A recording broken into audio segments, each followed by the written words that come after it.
Swimming পুলে এগুলোকে গোসল করানো হচ্ছে। ভর্তাটাকে একদম বাজে সুস্বাদু খাবার বানানোর জন্য এগুলোই যথেষ্ট। বাল্লাগুলোকে ছিলে কলাগুলো ফেলে দেওয়া হচ্ছে। তো দেখতে পাচ্ছেন কলার ফেসাগুলোকে বিশাল বড় এক মিশাল দিয়ে বলের বাড়ি ফেলে দেওয়া হচ্ছে।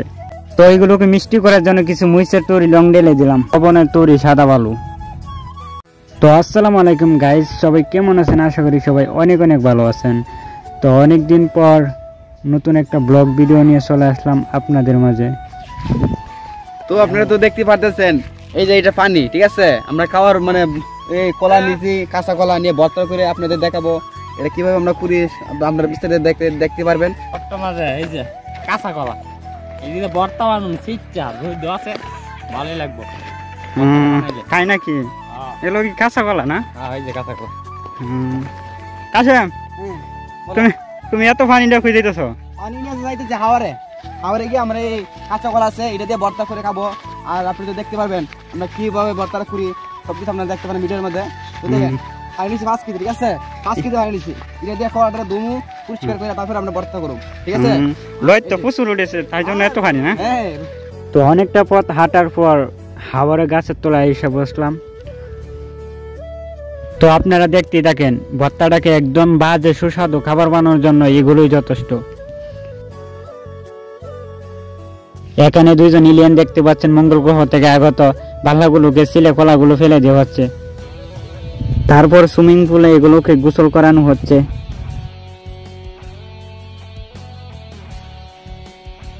তারপর দেখতে পাচ্ছেন সিঙ্গাপুর থেকে আগত বিশাল বড় এক গাইল। কলাগুলোকে বারে ফেলে দিয়ে ভিতরে চেঁচানো হচ্ছে।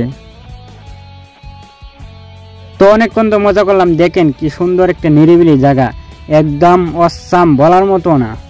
এখানে বসে থাকলে পুরা মঙ্গল গ্রহের ফিল পাবেন। তো বিকে পাচ্ছি ব্লগ ভিডিও বানাবো, তার মাঝে কোনো প্রাকৃতিক দৃশ্য থাকবে না তা হতে পারে না।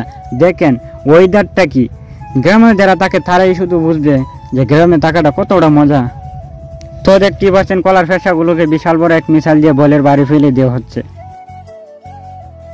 তো এইগুলোকে মিষ্টি করার জন্য কিছু মুইসের তৈরি লং ঢেলে দিলাম, আর সাথে দিয়ে দিলাম অপর্যাপ্ত পরিমাণ পেঁয়াজ। আরো কিছু লগে দিয়ে দিলাম লবণের তৈরি সাদা বালু, আর কিছু পরিমাণ মারা গেছে জীবিত তিতুল দিয়ে দিলাম। তারপর এইগুলোকে হাডুডু খেলার মতো লাড়াচাড়া দিয়ে লইলাম। তারপর কি বলবো, বলার মতো না, এত ভাজি একটা ভালো লেগেছে যা বলার ভাষা হারিয়ে ফেলেছি। তো গাইস, তো আপনারা দেখতে পারতেছেন আমাদের ভর্তা খাওয়া অলরেডি শেষ হয়ে গেছে। তো দেখেন এর মধ্যে বেশি খাইছে বাসির, বুঝছেন না? এটা খাওয়া কি এতটা টেস্টি, এই ভর্তাটা আর মারামারি, ঠিক আছে? তো কি বলবো ভাই, ঠান্ডার দিনে এত পরিমাণ গরম লাগতেছে যা বলার মতো না। আর কি বলবো, হাওয়ার অঞ্চল না, অল্প পরিমাণ মিষ্টিকে প্রচুর পরিমাণ জাল লাগতেছে, শুধু আমার একা নয়, সবারই। তো ভিডিওটা কেমন হলো অবশ্যই কমেন্টে জানিয়ে দিবেন, ভালো লাগলে শেয়ার করে দিবেন। আজকের মতো এখানে দেখা হবে অন্য কোনো ভিডিওতে।